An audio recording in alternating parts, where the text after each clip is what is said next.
Famous story channel में आपका स्वागत है। आइए आज हम आपको सुनाते हैं जयशंकर प्रसाद की कहानी अघोरी का मुंह।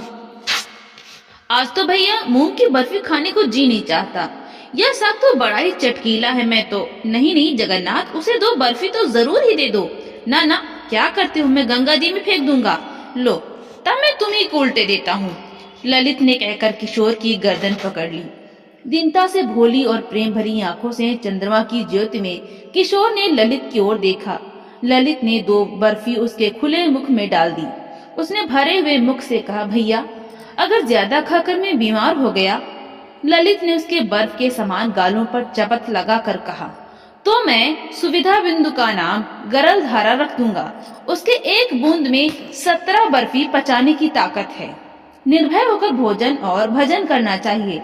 शरद की नदी अपने करारों में दबकर चली जा रही है। छोटा सा बजरा भी उसी में अपनी इच्छा से बहता हुआ जा रहा है। कोई रोक टोक नहीं है। चांदनी निखर रही थी। नाव की सैर करने के लिए ललित अपने अतिथि किशोर के साथ चला आया है। दोनों में पवित्र सौहार्द है। जानवी की धवलता आधोन की स्वच्छ हंसी में चंद्रिका के साथ मिलकर एक कुतूहलपूर्ण जगत को देखने के लिए आवाहन कर रही हैं। धनी संतान ललित अपने वैभव में भी किशोर के साथ दीनता का अनुभव करने में बड़ा उत्सुक है। वो सानंद अपनी दुर्बलताओं को, अपने अभाव को, अपनी करुणा को उस किशोर बालक से व्यक्त कर रहा है। इसमें उसे सुख भी है, क्योंकि वो एक ना समझने वाले हिरन के समान बड़ी बड़ी भोली आंखों से देखते हुए केवल सुन लेने वाले व्यक्ति से अपनी समस्त कथा कहकर अपना बोझ हल्का कर लेता है। और उसका दुख कोई समझने वाला व्यक्ति ना सुन सका, जिससे उसे लज्जित होना पड़ता। या उसे बड़ा सुयोग मिला है। ललित को कौन दुख है? उसकी आत्मा क्यों इतनी गंभीर है, यह कोई नहीं जानता, क्योंकि उसे सब वस्तु की पूर्णता है। जितनी संसार में साधारणता चाहिए, फिर भी उसकी नील नीरद माला सी गंभीर मुखाकृति में कभी कभी उदासीनता बिजली की तरह चमक जाती है। ललित और किशोर बात करते करते हंसते हंसते अब थक गए हैं। विनोद के बाद अवसाद का आगमन हुआ। पान चबाते चबाते ललित ने कहा, चलो जी अब घर की ओर। मांझियों ने डांड लगाना आरंभ किया। किशोर ने कहा, भैया कल दिन में इधर देखने की बड़ी इच्छा है, बोलो कल आओगे? ललित चुप था। किशोर ने कान में चिल्लाकर कहा, भैया कल आओगे ना? ललित ने चुप्पी साध ली। किशोर ने फिर कहा, बोलो भैया, नहीं तो मैं तुम्हारा पैर दबाने लगूंगा। ललित ने पैर छूने से घबरा कर बोला, अच्छा तुम कहो कि हमको किसी दिन अपनी सूखी रोटी खिलाओगे? किशोर ने कहा, मैं तुमको खीर मोहन दिलखुश। ललित ने कहा, ना ना, मैं तुम्हारे हाथ से सूखी रोटी खाऊंगा, बोलो स्वीकार है? नहीं तो मैं कल नहीं आऊंगा। किशोर ने धीरे से स्वीकार कर लिया। ललित ने चंद्रमा की ओर देखकर आंख बंद कर लिया। बरौनियों की जाली से इंदु की किरणें घुसकर फिर कोर में से मोती बन बनकर निकल भागने लगी। यह कैसी लीला थी! 25 वर्ष के बाद कोई उसे अघोरी कहते हैं, कोई योगी। मुर्दा खाते हुए किसी ने नहीं देखा है, किंतु खोपड़ियों से खेलते हुए, उसके जोड़ की लिपियों को पढ़ते हुए, फिर हंसते हुए कई व्यक्तियों ने देखा है। गांव की स्त्रियां जब नहाने आती हैं, तब कुछ रोटी, दूध, बचा हुआ चावल लेती आती हैं। पंचवटी के बीच में झोपड़ी बालकों किसी झोपड़ी में रख जाती हैं। कोई उसे यह भी नहीं पूछता कि वो खाता है या नहीं।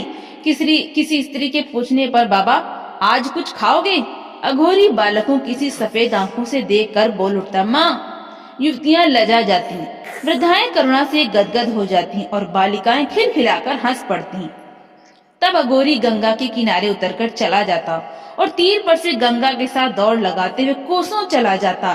तब लोग उसे पागल कहते थे, किंतु कभी कभी संध्या को संतरे के रंग से जब जानवी का जल रंग जाता है और पूरे नगर की अट्टालिकाओं का प्रतिबिंब छाया चित्र का दृश्य बनाने लगता, तब भाव विभोर होकर कल्पनाशील भावुक की तरह वही पागल निर्निमेष दृष्टि से प्रकृति के अदृश्य हाथों से बनाए हुए कोमल कारीगरी के कमनीय कुसुम को, नन्हे से फूल को बिना तोड़े हुए उन्हीं घासों में हिलाकर छोड़ देता और स्नेह से उसी ओर देखने लगता, जैसे वो उस फूल से कोई संदेश सुन रहा हो। शीतल काल है, मध्याह्न है, जल में संतरण कर रहा है। बजरे की छत पर तकिए के सहारे कई बच्चे और स्त्री पुरुष बैठे हुए जल विहार कर रहे हैं। कमला ने कहा, भोजन कर लीजिए, समय हो गया है। किशोर ने कहा, बच्चों को खिला दो, अभी और दूर चलने पर हम खाएंगे। बजरा जल से कल्लोल करता हुआ चला जा रहा है।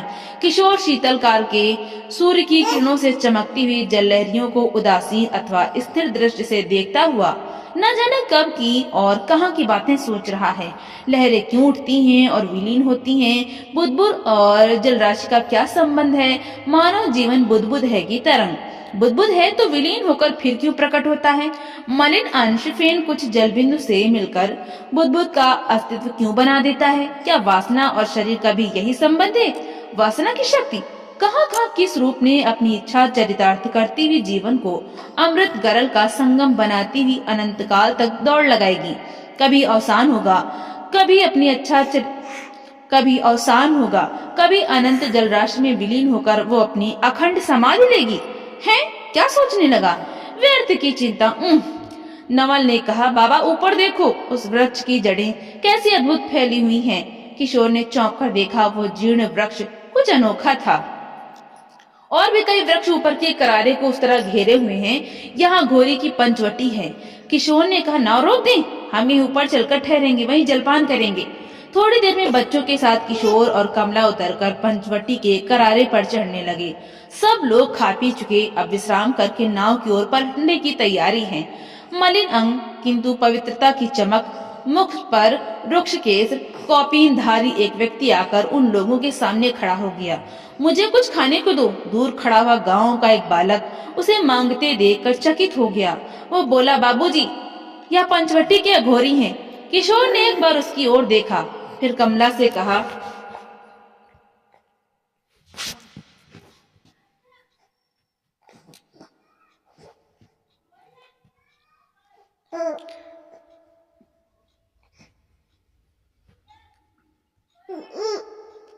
कुछ बचा हो तो इसे दे दो।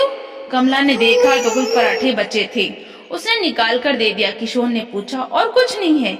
उसने कहा, नहीं। अघोरी सूखे पराठे को लेकर हंसने लगा, बोला, हमको और कुछ न चाहिए। फिर खेलते हुए बच्चे को गोद में उठाकर चूमने लगा। किशोर को बुरा लगा, उसने कहा, उसे छोड़ दो, तुम चले जाओ। अघोरी ने हताश दृष्टि से एक बार किशोर की ओर देखा और बच्चे को रख दिया। उसकी आंखें भरी थीं। किशोर को कुतूहल हुआ, उसने कुछ पूछना चाहा, किंतु वो अघोरी धीरे धीरे चला गया। किशोर कुछ अव्यवस्थित हो गए। वो शीघ्र नाव पर सबको लेकर चले आए। नाव नगर की ओर चली, किंतु किशोर का हृदय भारी हो गया था। वो बहुत विचारते थे, कोई बात स्मरण करना चाहते थे, किंतु वो ध्यान में नहीं आती थी। उनके हृदय में कोई भूली हुई बात चिकोटी काटती थी, किंतु वो विवश थे, उन्हें स्मरण नहीं होता था। मात्र स्नेह से भरी हुई कमला ने सोचा कि हमारे बच्चों को देखकर अघोरी को मोह हो गया। तो दोस्तों, आपको ये कहानी कैसी लगी? लाइक करें, ज्यादा से ज्यादा शेयर करें और कमेंट करके हमें जरूर बताएं। और इसी तरह की हिंदी साहित्य की कहानियां सुनने के लिए हमारे चैनल को सब्सक्राइब करना बिल्कुल भी ना भूलें।